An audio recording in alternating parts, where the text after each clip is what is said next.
All right, welcome back. Chevy, quit doing stuff. Shop helper today. A little shop gremlin. A shop gremlin in here today. So we threw the cab on the truck. I don't know if you guys remember that, or if I just did it. I think I did it and didn't record it with having to realign stuff. So I'm gonna have to move my bed. Let's see if you guys can tell. I had it all like a forward rake, but now the bed is up high in the back, and it looks kind of have a square, but I'll have to get the level on that. I think I squared it with the level last time and made some adjustments then, but I had to make sure the tires all the same pressure. That throws everything off. It really does. This gap here was wrong. Then I pulled the fender over, and now it's hanging in about the right spot. So I gotta drop the bed a little bit, so I'm gonna have to probably pop off the fender, maybe cut to get the bed to go down, and so I'll lose more bed in the back of the truck. But I guess it'll be okay if I go to airbag it later. I'll be able to see notch the frame pretty easy at that point. So I'm just trying to get this gap right here and this gap here figured out, and then make the bed look like it's sitting level. The bed's gonna have to drop down and back 4 inches. So hopefully I can get the wheel to tuck back in there. We'll see. So we'll do a time lapse of messing with the bed and see how it goes.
So what happened was the bed was raised up like in the back. I think you guys could seen it before. Now it's level. It actually looks good. I cut 1.25 inches out of the back. In doing so, I had the notch around the shock tower. And then the bad thing was somehow my gap on my apron was even bigger somehow. So then, I think once I get some bolts in there, I can make that work. It's going to be close. It's going to have about 1.5 inch gap at the bed. Unless I fabricate some new ones, I may fabricate some new ones. Then something else I did to help with that gap is I drilled my bolt hole up. I think roughly 2 inches. I think it was straight up. So I mean, it's the only bolt hole I had anyway. So and being fabric, the only one I got on that side. So that one come 2 inches. But it actually gave me more fender gap around my wheel, so that works. I mean, I wish I could lower it down where it goes over the tire, but I don't think that's ever going to happen unless I get an offset wheel. And I don't know how much of a. Looks like you could might be able to come in 2 inches if I'm lucky. Something. I don't know how that works. Someone else can probably comment and tell me that. But so I cut the mounts. I was going to drill the hole and try to drop the bed and leave the mounts, but then it'd have been narrow. It'd been narrow on this end and wide on that end. It would have looked pretty goofy. So if anybody's doing this, let me remeasure my mounts here. I'm still thinking about shortening my springs later, but you probably want to just go with about a 4 inch rise in the back. Let me see what I got in the front. And then an 11 inch in the front. And then make sure you put your mounts on your cab mounts. Try to put those on the outside of the frame if you can. I don't know if there's actually. Yeah, there's enough room. See, I went on the inside. You could probably go to the outside and then in the L shape them in. So my problem was now my factory gas tank is not going to fit back in there, which is okay anyway, because I'm thinking I'm going to probably drop it right here in this area. Put my tailgate down like another guy seen. You put tailgate down, your gas filler's right here, right under the bed. Make a filler panel there. And now he hides it. It's hidden behind the tailgate. I think that'll be pretty cool. I mean, I was thinking about it, and then I watched the video and saw that he did it, and I was like, well, that's pretty cool. I like it that way. So I just confirmed what I was thinking. And my wife pointed out that somehow this side of my cab is a little to the right, like 1 inch, compared to this side. But depending where I was standing looking at this thing. So, ain't perfect, but it'll work. I just want to get my next, I guess I'll be putting these mounts in. I guess I'll weld those in when I weld those other mounts back together. I'm just going to go from the bottom, I think. Go from the bottom. Go from the bottom.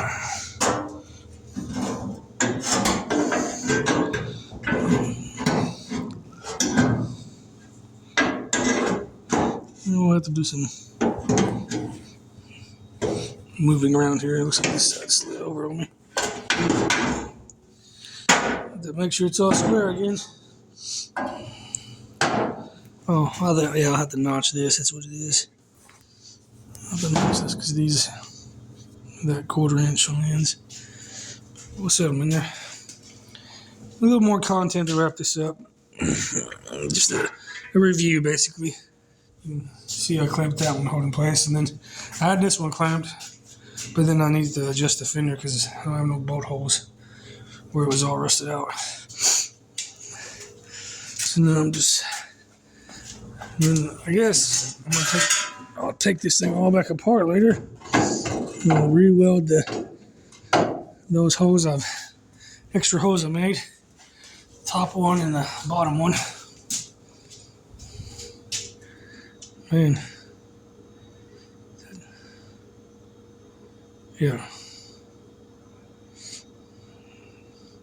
I think it's this piece throwing me off. Something's looking strange to me all of a sudden.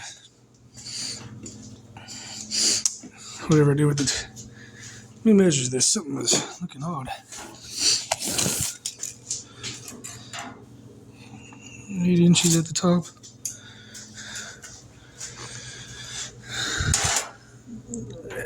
8.5, 9. Damn, what the hell happened there? I don't know what happened there. Anyway, it's not as noticeable as it was. It would have been worse. So I'm not sure how I got off that bad on that. So maybe that's why their front is not sitting where it's supposed to. I guess I can drill new holes in the front and drop the front down an inch. And that'll take care of all my gaps issues. But then my bed will be leaning forward again. Unless I trim those mounts up there and cut an inch out of them and do it that way. I might just do it that way. No, because the gap is on the bed, so. I was doing it by myself, clamping the side at a time, so let me measure this side. See how fucked up my measuring skills are. Yeah, this side's 9 inches. A huge piece to fix there. I got a piece somewhere. I can cut that out and stuff that in there. So when you cut at an angle with a grinder, it comes out goofy. Anyway, but I'm liking this cap will close up a little bit once I get that. I gotta fix all this in here still. It's all pretty much gone. And I'm probably gonna redo the pan here. So, I mean, I was hoping to get this thing running and driving, but I can enjoy it a little bit, but it looks like it's probably gonna be a lot longer. I gotta finish. Someone else just started that, so I'll have to go back and finish it. I guess it had a wheel well, which I would have been okay if the fender just stayed a wheel well, but I guess some people don't like that, and they cut it and put that in there. Whatever. I'll just tack it back together and finish it up, and hopefully when I start getting this thing all tacked all up and then Bondo and filled in and primered, it'll actually look pretty decent. Right now I just see all the different colors and it looks real patchwork. It looks crazy to me. Sticking with it though. Something else I gotta do is I gotta get some bolts out of these. You guys know a good way to get those out. I'm gonna have to heat them up or drill them or tap them. I was soaking them in PB Blaster, but I probably need to hit them again. You can see where it looks kind of dark around it. Again, next tool is the Harbor Freight Body Contour Brewer. I don't know how to say that. Same thing that the JX sells, and probably about $100 cheaper. We'll go through and re-sand all this stuff down. I originally had sanded all these fenders down, but it's been like 10 years since I last did it. The cab, I don't think I sanded the cab all the way down. I think I just sprayed it. I think I sanded down the back and the top a little. It was a little rusty. Looks like I got a whole bunch of dents to get back out, new ones. Get rid of the mirror, take the mirrors off the truck over there and I wanted the little small round mirrors. If anybody knows, my grandpa, when he had his truck, he had some little bullet taillights right here. I mean, those things were awesome. If you guys can tell me where he got those, maybe, I would love to have those again. Or I never had them, but I'd love to have them. I said again for some reason. But I do got my mounts for these. They're sitting in that pile probably somewhere. And then, yeah, I'm rambling at this point, so we'll come back tomorrow and record some more, and I'll make another video tomorrow on welding this stuff up, I guess, and maybe adjusting this some more.